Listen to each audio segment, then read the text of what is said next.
The quiet halls of Maxton Hall hide many secrets, but none as dangerous as the one James and Ruby are trying to protect. One wrong move, one careless moment, and everything they care about could fall apart. The day begins like any other at Maxton Hall, but something feels different. The sun has barely risen and the campus sits in a calm silence. The camera glides through empty classrooms, over stacked books, past rows of lockers that hold more than textbooks. They hold the whispers of hidden stories. And among those stories, the quietest one is the most explosive. James and Ruby are secretly together while the rest of the school prepares for another busy day. The two of them stand in the shadows of an empty corridor, far from watching eyes. Ruby's hands tremble slightly as she adjusts her backpack, her mind racing with worry. James steps closer, his voice low, his usually confident tone softened by fear. They both know what they're doing is risky. Ruby has fought too hard for her place here. James carries the weight of his family's expectations on his shoulders. If anyone finds out, it won't just be gossip. It will be chaos, but the truth is simple. They can't stay away from each other. As they talk quietly, the tension between them is clear. Ruby wants to keep the relationship hidden a little longer. She needs stability, focus, and control, especially with exams coming. James, on the other hand, is torn between protecting her and wanting the world to know how much he cares. Even in this stolen moment, fear clings to his voice. Someone could walk by. Someone could hear them. At Maxton Hall, secrets never stay safe for long, yet here they are, risking everything. Their eyes meet for a second too long, just enough to show how deep their feelings have grown. And just before they part ways, a distant sound echoes down the hallway. Footsteps. Too close. Too sudden. They freeze. That is the moment they both realize. Their secret isn't just fragile. It's in danger. The pressure around James and Ruby begins to tighten like a net pulling in from all sides. After their close call in the hallway, every sound feels louder, every glance feels sharper. Ruby walks through the campus trying to look normal, but her mind keeps replaying that moment, the footsteps, the fear, the thought that someone might have seen them. Her heart beats too fast every time she hears lockers slam or students whisper behind her. She tells herself it's nothing.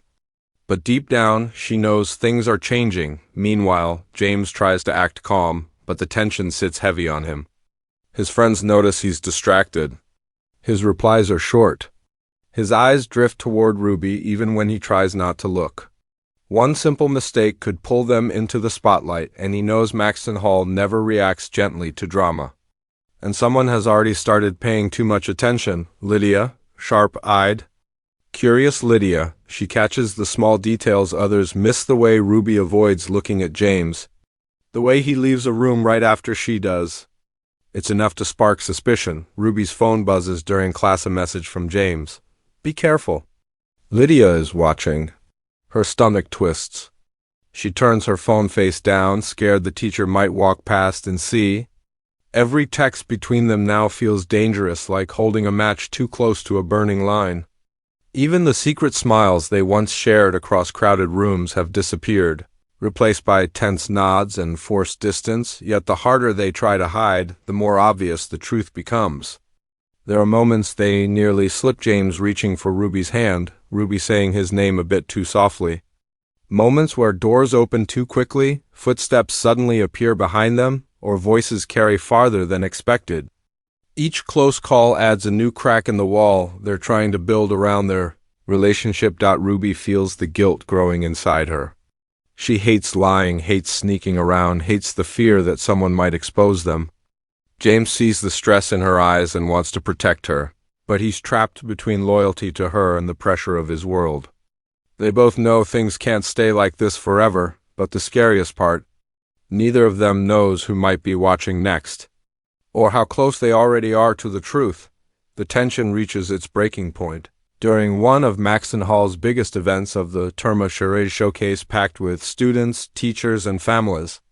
The hall is filled with bright lights, soft music, and an energy that hides the storm building beneath the surface. Ruby moves through the crowd with a practiced smile, but her nerves are stretched thin. Too many eyes, too many chances for a tiny mistake to turn into disaster. James stands across the room with his friends, but his attention keeps drifting toward her. He hates seeing the fear behind her calm expression.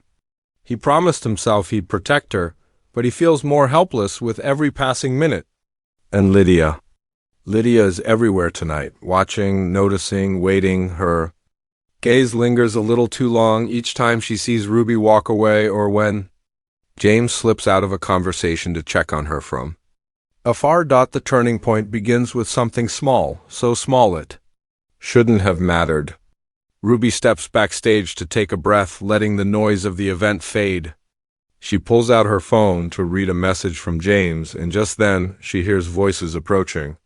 She panics, setting the phone down and stepping farther behind the curtain. Two students walk in, chatting loudly, unaware she's there, but when they leave, Ruby turns back and her phone is gone. Her heart drops. She searches the table, the floor, the curtain. Nothing. Someone took it. Someone who now has every message, every plan, every whisper she and James tried to hide.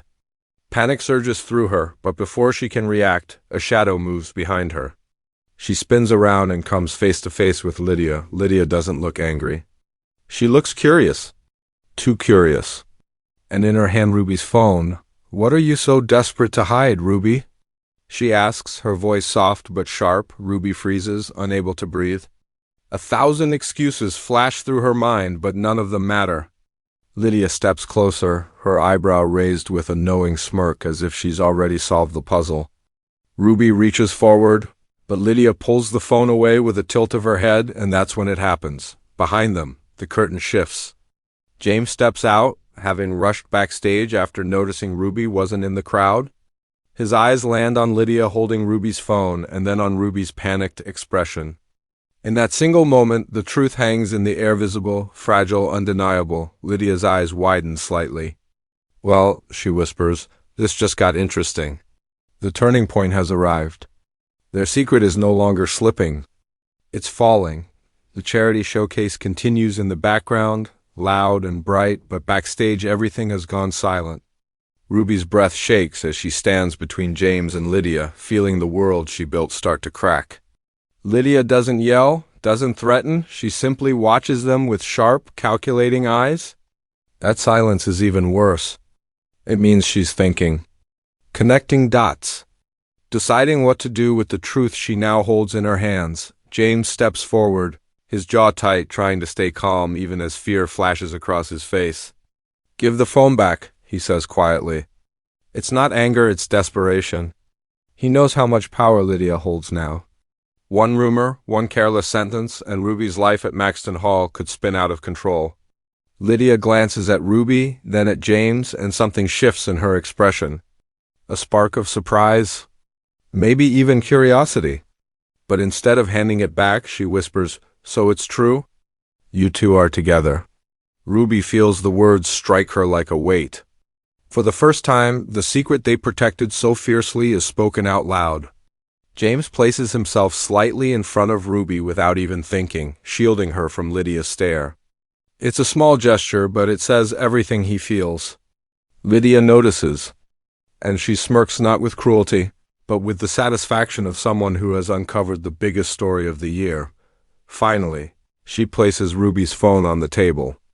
"Your secret is safe. For now," she says slowly. "But Maxton Hall loves drama. And secrets never stay quiet here."